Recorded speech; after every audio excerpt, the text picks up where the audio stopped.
Welcome, everybody, to the RFP Success Show. I am your host, Lisa Rehurick, the #1 sought-after authority on RFP success.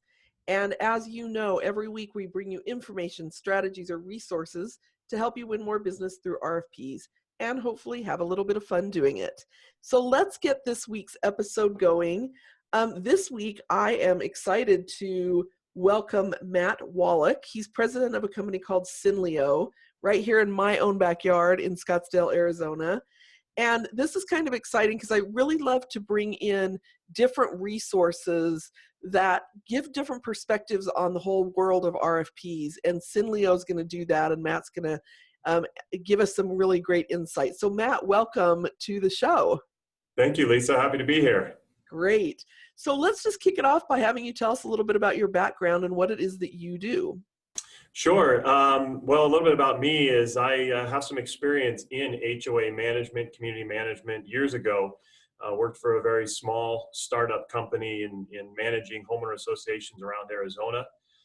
Did a bit of this and a bit of that at that company, including community management itself, and then some business development, then managing the entire group. And then eventually we franchised our model. We were the first to franchise in that industry. So it was a very interesting experience. And I learned a lot about the entire community management, community association management industry. It was very, very cool, very exciting. But from there, I went into the software world and totally different industry, went into healthcare software. Oh, interesting. What kind of healthcare software? Physical therapy, occupational therapy, that sort of stuff. There's an electronic medical record, yeah. And we dealt with RFPs there as well. Yep. A lot of RFPs, but learned a lot about the process back then. But we took that company, we started it off the ground and got it to be very big and very popular. And got out of that when I had an opportunity to come over to Synlio. And Oliver Keller, the co-founder and CEO, basically said, hey, you've got some great community management experience and you've got some software experience. We want to use that experience and take what you've got and combine it here at Synlio, which is a bit of both. It's really cool because what's interesting about Synlio is you guys are a very niched product, right? And so, well, go ahead and tell us about Synlio and what, kind of who your market is and what Synlio does. Sure. Synlio is an RFP automation software. And the idea is that for right now, it's the real estate industry, community management, commercial management, facilities management, anything where you're overseeing some sort of scaled property. We don't really work so much with single family homes, but more of the large scale commercial properties, office buildings. We really help property managers save a lot of time in their RFP process and the vendor process. The platform has a lot of automation and a lot of back-end infrastructure that makes the process go by much more smoothly than trying to do it all manually.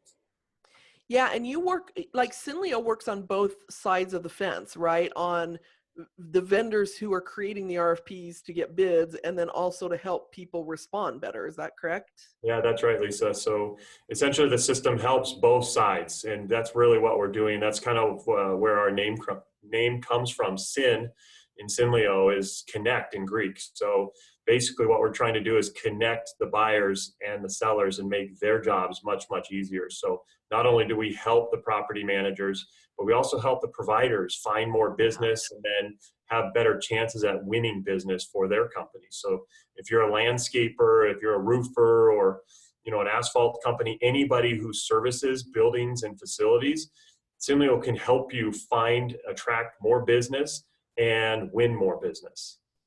I love that. And it's such a cool perspective because we tend to always be thinking about, obviously I'm a consultant. I do this. I have experience having bid on RFPs. I do have some experience having developed RFPs as well. But I love when we have a tool or a software because you guys bring in a whole new perspective. And I want to talk about ROI for a minute because, usually when you're building a software, you're really thinking about ROI. You've got to think about the ROI or you're not going to sell this thing to people, right? And so listeners, here's what I want you to think about. If you're thinking, well, I don't need a software, I'm not in the real estate business. This podcast is not going to be about that. We're going to talk about what Matt and his team know about how to make you better at responding, no matter what that looks like for you. So the first question I want to ask is, how can somebody calculate the ROI of incorporating a technology tool into their business? Because that's a big deal, right? I'm not going to go buy your software unless I can see that I'm going to be have a return on that. How does somebody even begin to do that? Yeah, that's a great question. So when you look at an ROI and want to calculate, is this software going to be a net positive for my business? Is this going to help out? You really want to analyze that. And sometimes, very often, people buy on emotion. It looks cool, it's neat, Yeah. and you really want to dive in and do some number crunching on it to make a little more show of, is this something that's going to benefit us in the end? And really, you want to look at all the positives and take everything that you're going to gain out of it, which includes potentially time saving, maybe resource saving, maybe, of course, you save some money here or there. Or you could gain money. Sometimes there's some tools that help you generate extra revenue or add revenue streams. And so there's all kinds of different positives that you could get out of a product, out of a tool or a software package.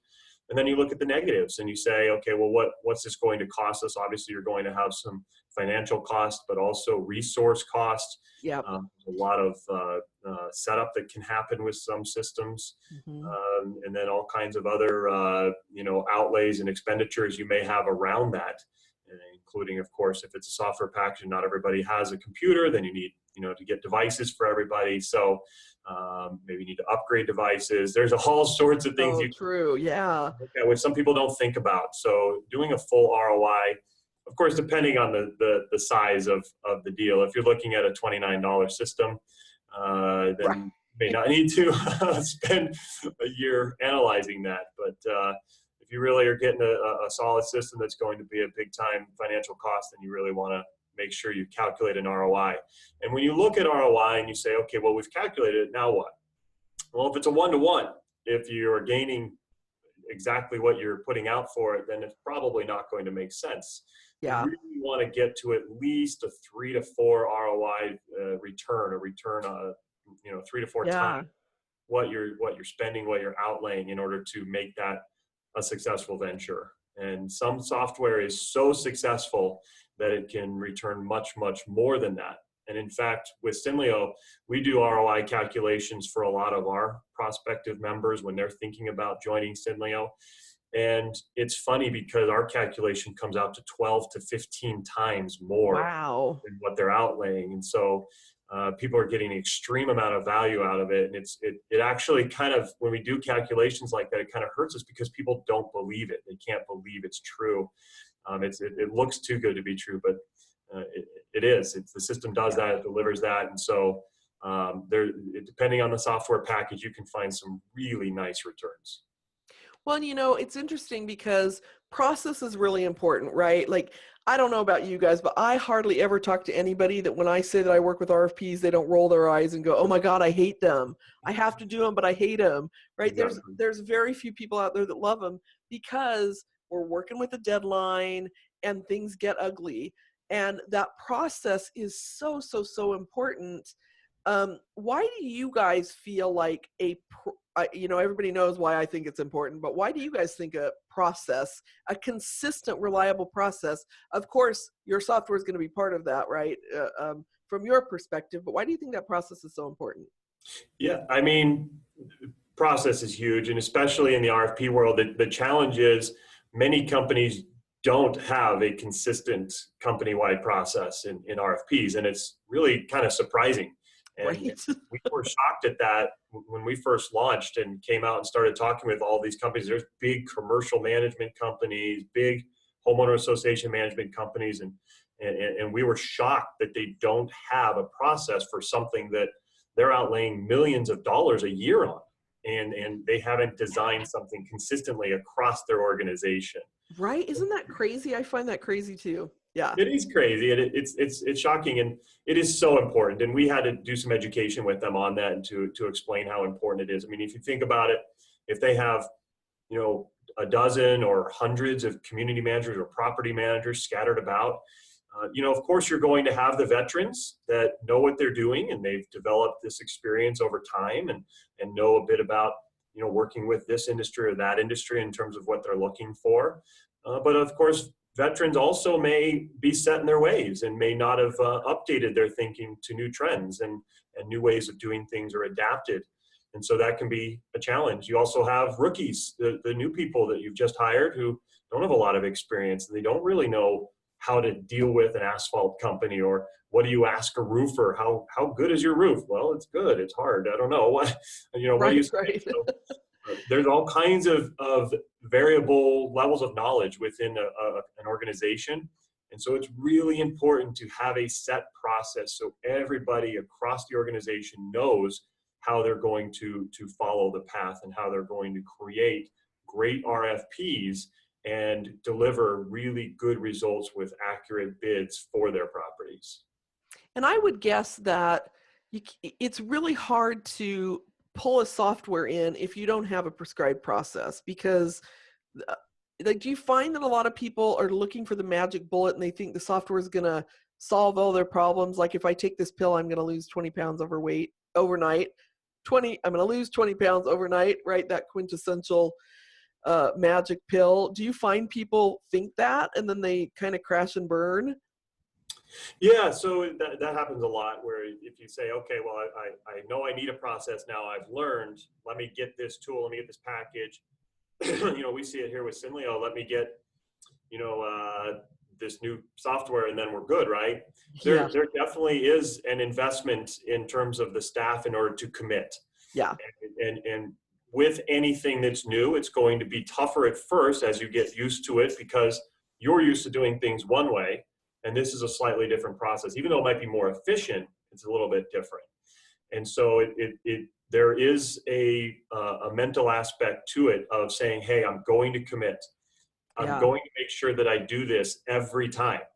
And you have to make sure that you're focused and committed to that, because if you don't do that and you say, oh, well, for this one, I just need to get out quick, so let me just do this one the old way. Well, you can't do it, because then you start doing it that time, and then the next time, it's a slippery slope. And it's a slippery slope. Exactly. Yes. So you have to commit. You have to make sure that you're going to do it every time, because otherwise you're gonna fall down, and it's not gonna work, and you lose the process.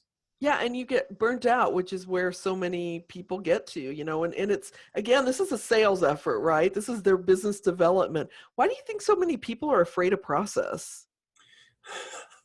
I don't know. I think because it takes some upfront effort. It's something that has to be designed and thought out, and sometimes people get so busy and so into their day, and I'm guilty of it too here. We probably should have more processes, even though we do have quite a few. But I think it's just human nature. But the way we explain it to people when they're thinking about it is, oh man, it's going to set me back for a couple weeks. Okay, well, let's think about that. Of course, the long-term gain is significant, and you're worried about a couple of weeks. And so I liken it to, I like to golf. And if I have some problems with my golf swing, I go to a golf pro who gives me these lessons. But that golf pro is going to tell me, change this, move that, adjust your head here, move your hips there, do this with your hands, and everything will feel really weird and awkward. And then I keep doing it, keep doing it, and eventually I'm better off than I ever was before. That is a great analogy. Yeah. So that's kind of what we live by. I love that, because it will feel awkward and it'll feel arduous. And one of the things that I always tell my clients is, when I talk about process, I'm not talking about over processing. We're talking about making it more simple for you, so that eventually, there might be a little bit more pain up front, like you said, that awkward angle that they're having you put your foot at, or your hips or whatever. I love that analogy. So I also love that you guys are known as the RFP Suck guys. Because we are. Everybody says that RFP suck. So tell me where that came from, and why are you known as that? Well, it's funny. We were kind of designing a process internally and going through and trying to figure out, how are we going to help people with this or that. And, we just kind of all realized, man, the current process that people have to go through to create an RFP when they don't use Synlio is, you have to spend all kinds of time researching that industry. Like if you need a new parking lot, you need to go research everything about asphalt and all the asphalt companies. And then you have to create this extensive scope of work and figure out how that's going to look. And you've got to go find all of it. I mean, it's just the process is crazy. Yeah. Even once you do all that, you have to find these vendors that you've never spoken with and try and determine between all of these different vendors who is the best person at putting asphalt in the ground. And that's very, very difficult. And we just kind of sitting around in a meeting one day and said, man, RFPs suck. And so even though that's our core business, they do. And everybody hates it. People creating them hate it.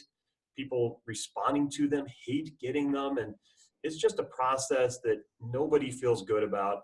And so we kind of came up with RFP Suck. And we decided, hey, let's go with that. Let's just do that. And since it sucks and since everybody knows that, let's go all in.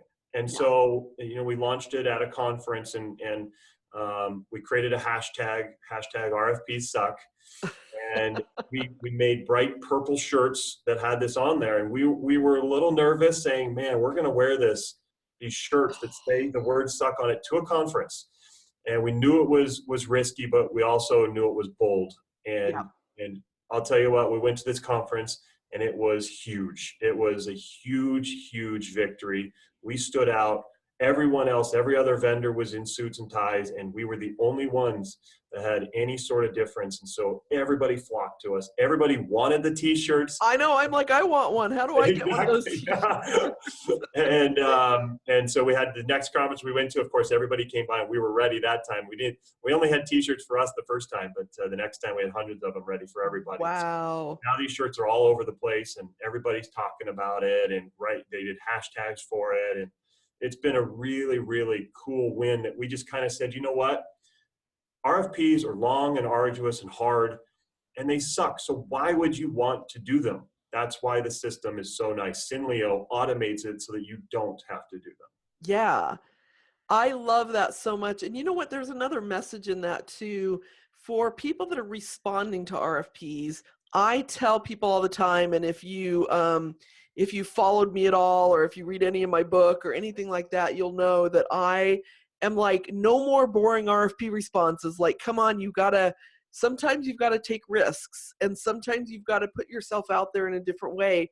Did you turn some people off? Maybe, but you got such a higher return on the people that loved RFP Suck versus the people that might have gotten offended by it, and you stood out. And that's what people need to do in their responses too. Stand out a little bit more and dare to be bold. I love it. Agreed. I think the response type or a part of that is so huge. Yeah. If you're going to be up against several other companies, you've got to come strong. And I love that you're saying that. Be bold. I think that's great, Lisa. Yeah. I love you guys even more now. Just so you know. Well, good. So you loved us before. I love you before. I love you more, but I'll love you even more when I get my t-shirt. Okay. Perfect. We'll have one sent over to you. I love it. So let's talk efficiency now, right? Because we've talked process. RFPs are really inefficient because I think a lot of times the people that are writing the RFPs, it's not their full-time job, right? They don't maybe have a tool like Synlio to help them with the process. So they're inefficient, and then they push out this RFP, and the responders are inefficient because the RFP sucks. Yeah. I'm going to be so excited to say that a million times. So what are the best ways to make RFPs more efficient on the front end so that the responders, it makes it a little bit easier for the responders? Sure. So there's several things that you can do because and that's actually the number one reason that people do hate RFPs is because of the inefficiency. Ugh. And it's just so crazy to try and build one out. And so, but there's a lot of, rules and laws that require certain organizations to get a certain number of bids. Several states have requirements for management companies that they must get competitive bids. So you have to do it. Yeah. One of the main things you can do to help yourself is create templates. These, like we talked about before with these big companies that don't have processes, They should. So once you have that knowledge of, you've learned what to ask an asphalt company, create those templates so that everybody within the organization has a solid scope of work template that you can go off of so that you can deliver a quality RFP to the vendors in the area. And Yeah. that's hugely important. It's surprising how many companies don't do that. And so that's something that we advocate. Fortunately, our system has scope of work templates already built in for all the Nice. different types of things that you might need.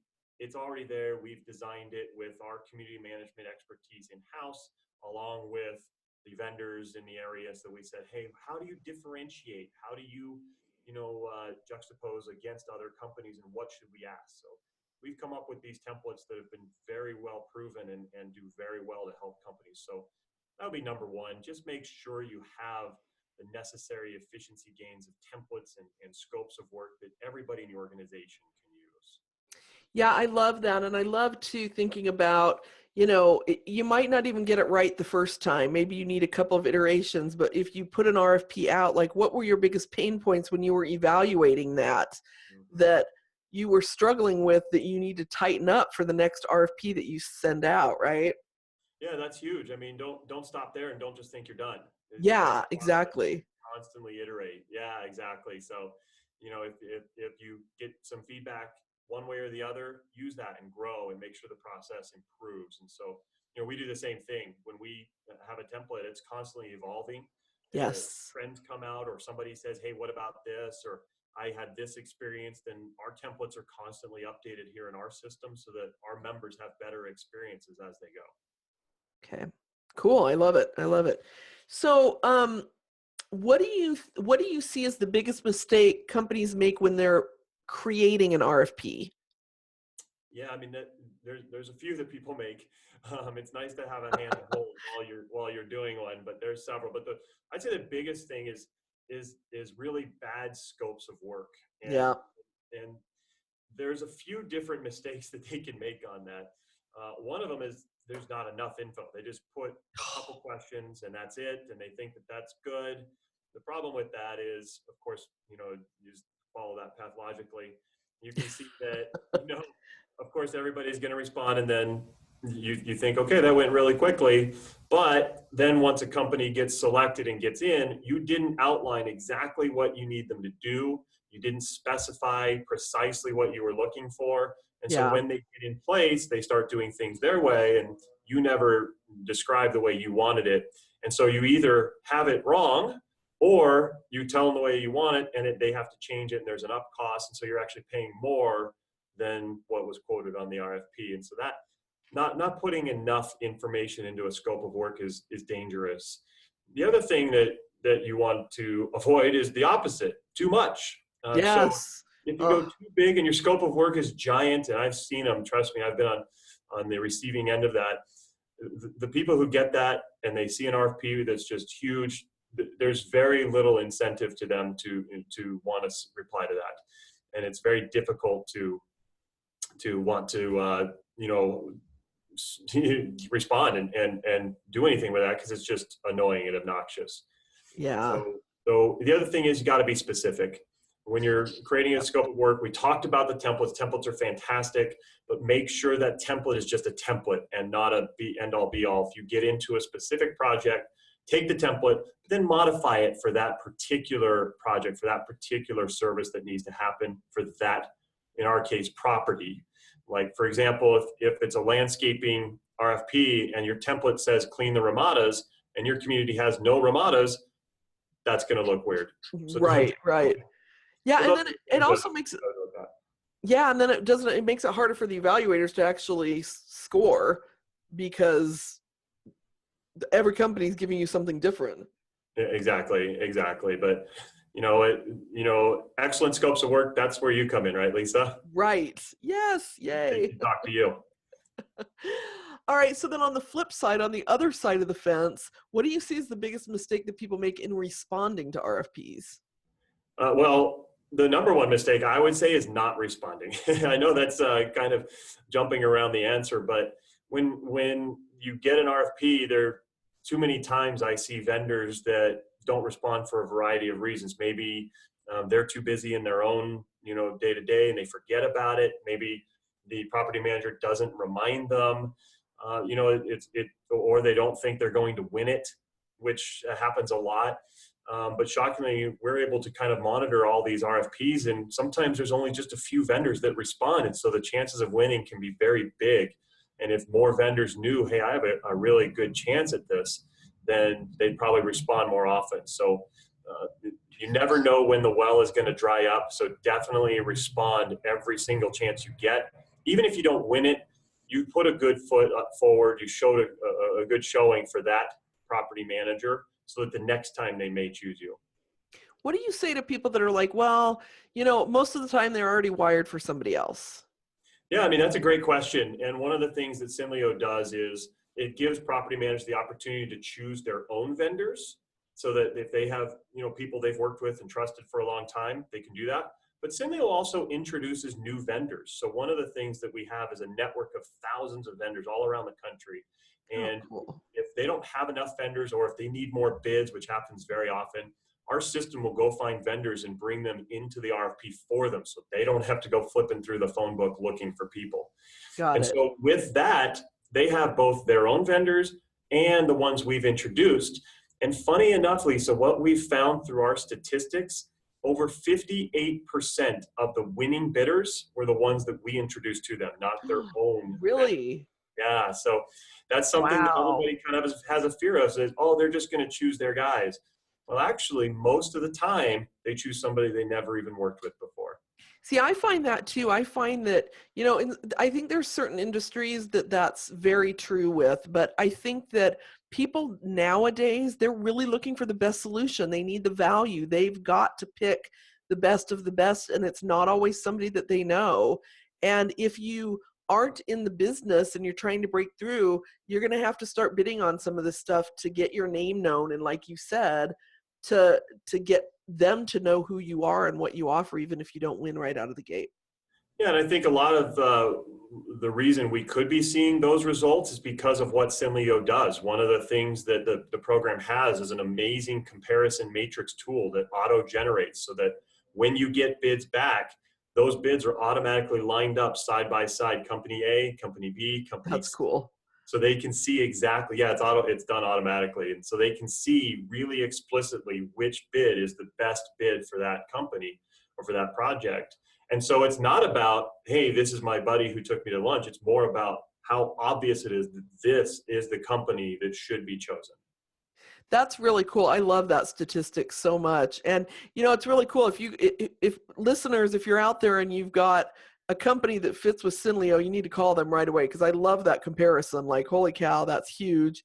But there's been some really great golden nuggets that you've given here for anybody, no matter what side of the fence they're on and what industry they're in. So I really appreciate it. If somebody wants to get to know you guys a little bit more, talk to you about what you do, how can they get in touch with you? Sure. Best thing is our website, synlio.com. That's synlio.com. You can also find us on Facebook, on Twitter, on Instagram. Our guy James is awesome out there for us on all the social networks. Nice. But then also, we kind of have a really fun side of it. It's not just boring, RFP company stuff. We even took it to a whole new level where we had a debate internally about where was the best pizza around us. So Oh, we created nice. RF Pizza and did a Oh, whole competition of all the restaurants around us. So you can find that on our blog and on our social media. It's really, really cool. But we also offer that's a awesome. variety of different ways that we can help out. We, of course, if you're really wanting to start using Synlio right now, that's great. We can help you. We can show you an online demonstration. But some people just need to learn more about RFPs. So we offer complimentary workshops where we can help a Oh, business nice. who doesn't really know why they should be doing an RFP or what an RFP even entails. We can help with that by offering workshops. You can find those at synlio.com/workshop. We also offer an RFP audit. So if there's an organization that may be struggling, but they don't know and they want to have their RFP process audited, we can offer an audit to them so that they can really get a good diagnosis of, hey, where are the gaps, where are the issues, and how can we solve them? I That's love it. RFP. That's synlio.com/audit for that. Okay. Now, everybody listening, there was a lot of information he gave there. We're going to have all of that in the show notes, including their links to all their social. So that'll be in the show notes. So you'll be able to access that. I love your RF pizza. I want to piggyback on that because I always say I want to do something with an RFP teeny because I love Oh, martinis. there you go. So maybe we can talk about how to marry our pizza and martinis together somehow. Pizza martini sounds like a fun night, Lisa. Right? Right. With our Absolutely. RFP Sucks t-shirts on. Yes, with the t-shirts, we can just combine it all. I love it. Well, Matt, it's been an incredible pleasure to have you on the show. I really appreciate it. Sounds like you guys are doing some really great work, and it's been a pleasure to have you. So thank you for being here. Thanks, Lisa. I've had a great time as well. I appreciate it. Yep. All right, everybody. Well, you have been listening to the RFP Success Show, and if you haven't subscribed, please make sure to subscribe. Please leave us reviews. We love your love, so reviews are always appreciated. So thanks for spending time with us today, and we'll see you next week.